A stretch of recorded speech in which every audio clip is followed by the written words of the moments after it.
O Flamengo recebeu muito bem, mas quem não era Flamengo fica, esse português aí e tal, não sei se vai dar certo.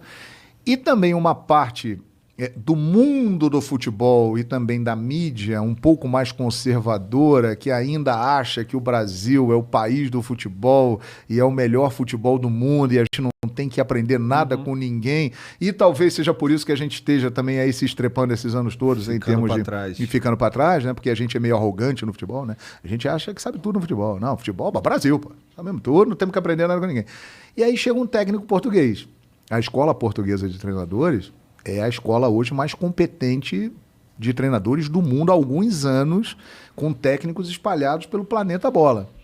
E aí o cara chegou aqui e em pouco tempo ele revolucionou, né? E aí ele foi embora. E todas essas pessoas que criticaram engoliram, ficaram caladinhas. Ele vai voltar? Eu acho que ele não volta. Porque aí, primeiro escorregão dele, já vão questionar, tá vendo? É por causa dos jogadores, tá? O próprio Renato, né? Que hoje fala, com 200 milhões, qualquer técnico faz jogar. E tal. E assim, hoje em dia a gente vê que ele teve uma participação fundamental para aquele time jogar daquela forma. Então eu acho que ele não volta não, cara, sinceramente. Eu não acredito que ele volte, mas eu torço para que ele volte, porque um cara como ele faz bem ao futebol, né? E tomara que ele venha para cá e volte aqui.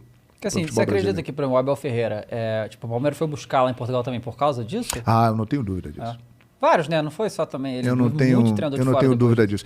Antes do Jesus, vários técnicos estrangeiros foram tentados aqui no futebol brasileiro. E alguns tiveram um relativo sucesso. Mas ele foi muito vencedor, né? Ele ganhou 5 títulos, teve 4 derrotas. Quem faz isso, né, cara? O maior número de pontos na história do Campeonato Brasileiro de pontos corridos. O cara ganhou no mesmo final de semana Brasileiro e Libertadores na América.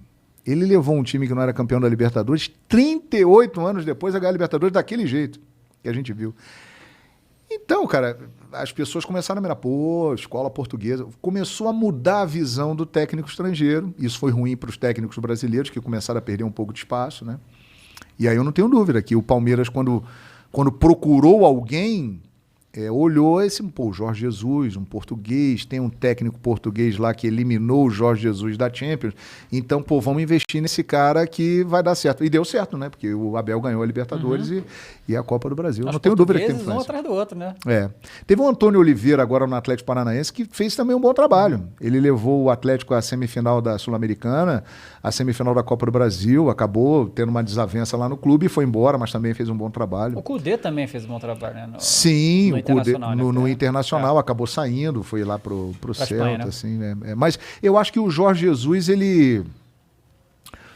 antes do Jorge Jesus, existia uma vontade, mas existia uma dúvida de trazer técnico estrangeiro para cá. Não, acho que não vale a pena, porque nós somos o Brasil, o país do futebol. Eu acho que o Jorge Jesus, ele pavimentou essa estrada para os técnicos de fora aqui no futebol brasileiro. E eu acho que a gente tem a ganhar com isso, aprender, intercâmbio. Acho que os nossos técnicos podem melhorar com isso, né? Tirou da acomodação, tem que apresentar alguma coisa nova, né, e tal. E aqui virou um mercado muito interessante para os técnicos de fora, principalmente os portugueses, têm muito conceito. Eu acho que o Jorge Jesus é o responsável por tudo isso aí. Que saudade, bicho. Você tem saudade do JJ? Cara, eu vi outro dia, não sei qual foi o jogo do Flamengo aqui. Cara, qual foi o jogo do Flamengo? Bom, que foi um gol que passou, acho que foi contra o América Mineiro. Não lembro agora exatamente. Que foi um gol que passou no pé de todos os jogadores. Começou no goleiro, passou pelos 2 laterais, os 2 volantes, os 2 meia. E aí o Arrascaeta botou no Gabigol ali, fizeram a triangulação. E foi o gol do Barcelona de Guayaquil. O segundo gol. Foi que... O América foi o Michael. Então foi o gol do Barcelona de Guayaquil começou lá atrás, tipo assim, aí Gabigol, Everton Ribeiro, Bruno Henrique, passou a bola antes pelo Arrascaeta, isso aí. Isso.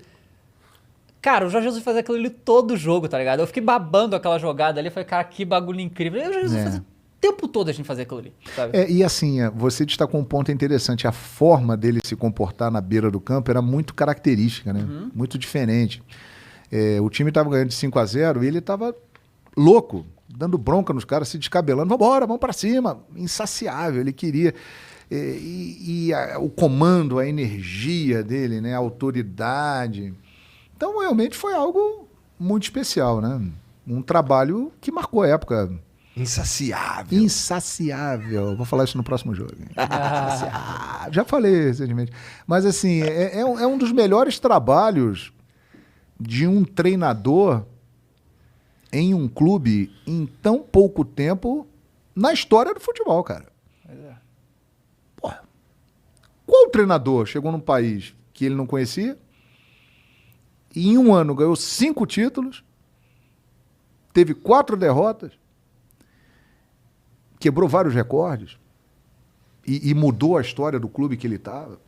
4 derrotas é realmente 4 um derrotas absurdo. E não né? perdeu no Maracanã. No Maracanã ele não perdeu. Não perdeu no Maracanã. Ele saiu invicto no Maracanã. Então é um treinador que realmente marcou época aqui no futebol brasileiro e trouxe uma boa influência, né? Tomara que a gente siga nessa influência aí deixada pelo JJ. Então é por isso que eu acho que ele não volta não, cara.